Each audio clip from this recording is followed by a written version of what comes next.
Dans cette vidéo d'aujourd'hui, je voudrais vous donner un tout petit conseil tout simple. En fait, je viens d'aller voir mes statistiques de vidéos YouTube et je voulais vous montrer le résultat d'une expérience qu'on a réalisée moi et mon équipe très rapidement. En fait, cette expérience était la suivante. Nous avons décidé qu'on allait publier un podcast chaque semaine. Et on publie ce podcast sur différents médias. On le publie sur SoundCloud pour la version audio des gens qui veulent juste l'écouter en MP3. On le publie sur YouTube en vidéo pour les gens qui sont abonnés à notre newsletter par email. Et on le publie aussi sur Facebook pour les fans de notre page Séduire le client. Et en fait, on a constaté que sur notre podcast qui durait environ 10 à 11 minutes, eh bien, on avait des statistiques qui montraient que les gens qui arrivaient jusqu'au bout aimaient beaucoup le podcast. Ils cliquaient sur j'aime, ils laissaient des commentaires. Mais petit problème, c'est qu'il y a peu de gens qui arrivaient jusqu'au bout. Si on regarde un petit peu les statistiques, j'espère que ça va être possible de le voir à l'écran parce que je fais cette petite vidéo sans beaucoup de préparation technique, d'accord ? En fait, ce qu'on voit ici, c'est ce qu'on appelle la courbe de fidélisation. Ça veut dire qu'on démarre à 100% des visiteurs et ensuite, les gens petit à petit s'en vont et on regarde combien on en a. Ici, on en a 10% qui restent jusqu'à la fin de à peu près 11 minutes de vidéo.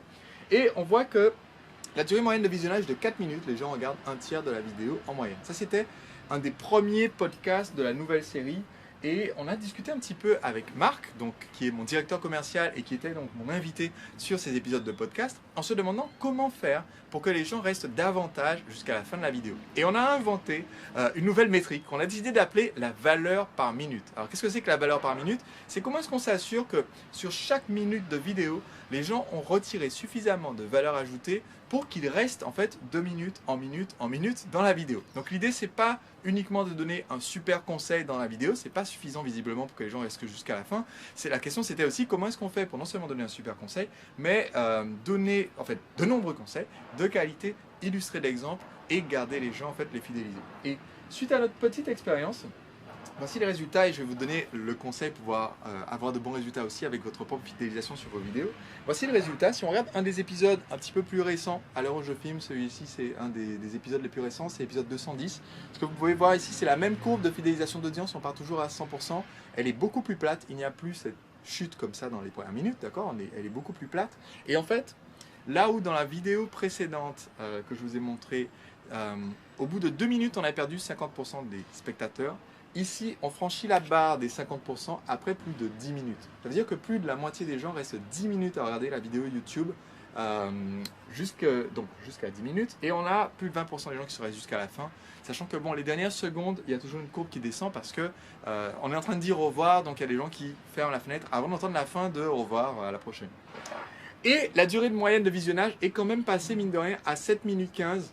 Et les gens en pourcentage regardent aussi près de 50% de la vidéo en entier, en moyenne, parmi tous les gens qui ont regardé la vidéo. Et donc, qu'est-ce qu'on a fait pour augmenter notre valeur par minute? Eh bien, ce qu'on a fait d'abord, c'est qu'on a structuré davantage en fait, le contenu en se disant, ok, on va structurer notre contenu en répondant à une problématique, ce qu'on faisait déjà avant. On va trouver quels sont les 3 points clés qu'on veut aborder sur cette problématique.